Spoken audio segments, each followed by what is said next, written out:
रूठे स्वामी।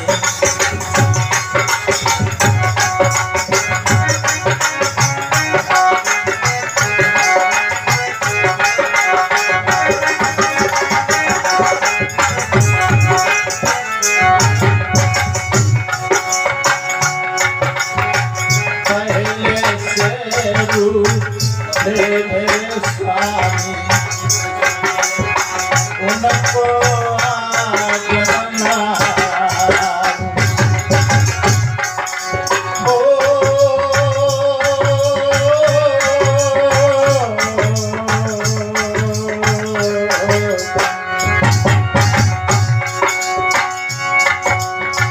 पहले से रूठे मेरे स्वामी उनको आज मना।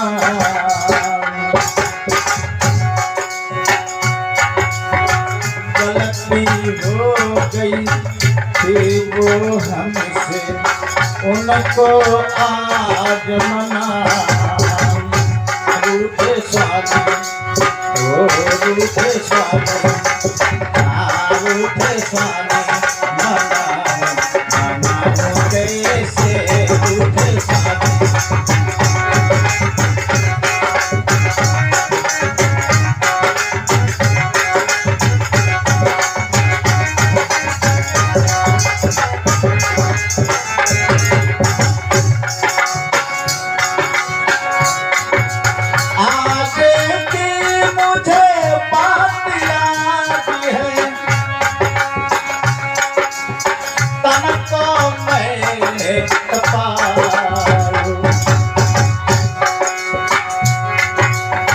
पहले मेरी बात सुनो तुम मैंने तुमको मनाया। रूठे स्वामी रूठे स्वामी ओ रूठे स्वामी मनाओ मनाओ कैसे रूठे स्वामी।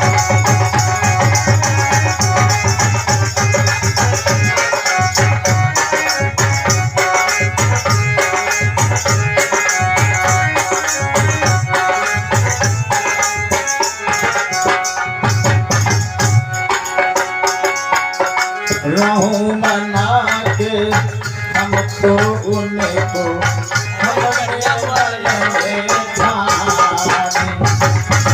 ना माने तो रहूं मैं कुआरी मन में हमने ठानी। रूठे स्वामी ओ रूठे स्वामी रूठे स्वामी मना मना कैसे रूठे स्वामी कैसे रूठे स्वामी।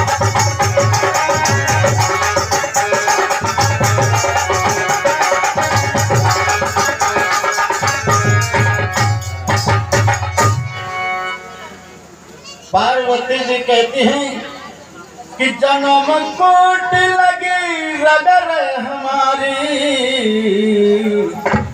बरऊ शंभु न तो रहूं कुंवारी। आए ऋषि हमारी जन्म जन्मांतर तक यही रगड़ रहेगी। बरूंगी तो शंभु को बरूंगी नहीं तो जीवन तुम्हारा ही बिता डालूंगी। तदउन नारद करी उपदेशु आप कहीं सतबार महेशु। आए ऋषियों अब तो हमने देव ऋषि नारद को गुरु मान लिया। यदि पहले आप आ गए होते तो तुमको गुरु मान लेती, तुम्हारी बात हम मान लेते। सप्त ऋषियों ने भगवान शिव जी के प्रति पार्वती के हृदय में अगाध प्रेम देखा तो प्रसन्न हो गए। अब वो कहने लगे हे मातेश्वरी मुझे क्षमा करना, आप परीक्षा में सफल हैं, हम परीक्षा लेने आए थे। और देखी प्रेम बोले मुनि ज्ञानी जय जय जय जगदम्बिके भवानी। जय हो माता, जय हो तुम्हारी जय हो। और कहने लगे हे मातेश्वरी हम आपके पिता हिमांचल जी का जाकर के संदेह दूर करूंगा। और कहूंगा अपनी बेटी को महलों में ले आए। श्याम बिहारी भैया 10 मुद्दा समर्पित करते भगवत भगवान कल्याण करें, हमें कामना करते हैं। इधर सप्त ऋषियों ने जाकर के हिमांचल जी का संदेह दूर किया। हिमांचल जी अपनी बेटी पार्वती जी को महलों में लाए और उधर सज्जनों श्री सुखदेव जी राजऋषि परीक्षित जी को बता रहे राजन, उन्हीं दिनों एक तारकासुर नाम का राक्षस हुआ था। उसने ब्रह्मा जी को तपस्या से प्रसन्न किया और उनसे वरदान प्राप्त किया। कि क्या वरदान प्राप्त किया कि हमारी यदि मृत्यु हो तो जन्मे हुए 7 दिन के बालक के द्वारा, और बालक किसके अंश का हो? शिव जी के अंश का।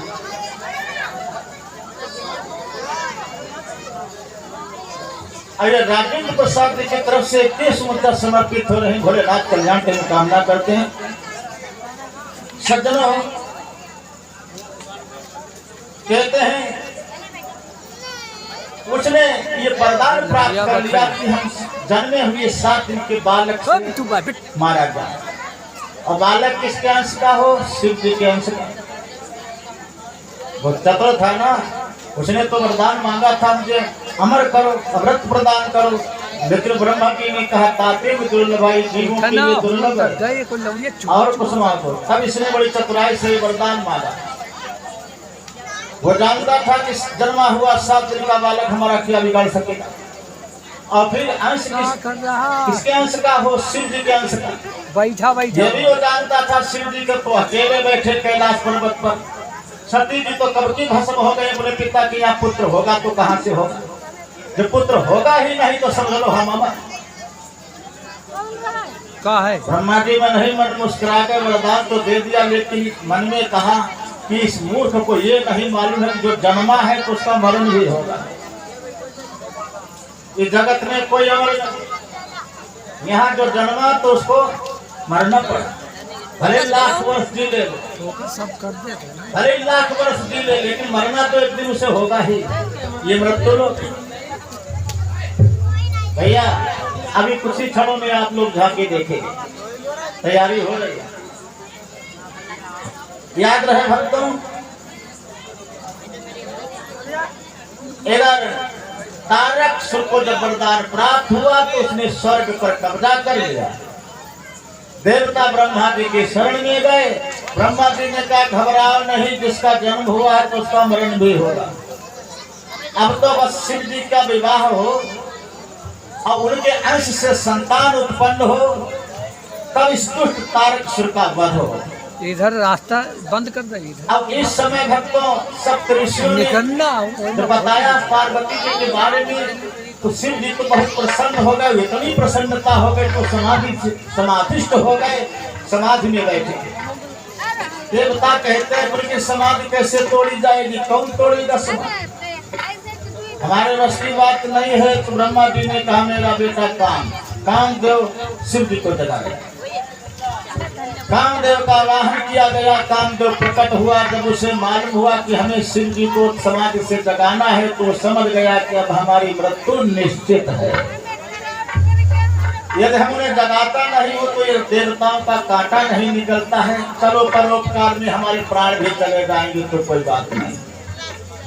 मैं थोड़े से शब्दों में समझा रहा हूँ भक्तों। साठ रूप में कहते हैं कामदेव ने शिव जी को जगाने का प्रयास तो बहुत किया, लेकिन वो असफल रहा। उसे भारी क्रोध आया तो वृक्ष की ओट में खड़ा होकर के उसने पुष्पबाण भोलेनाथ के हस्ते पर मारा। पुष्पबाण जब लगा है तो उनकी समाधि टूट गई।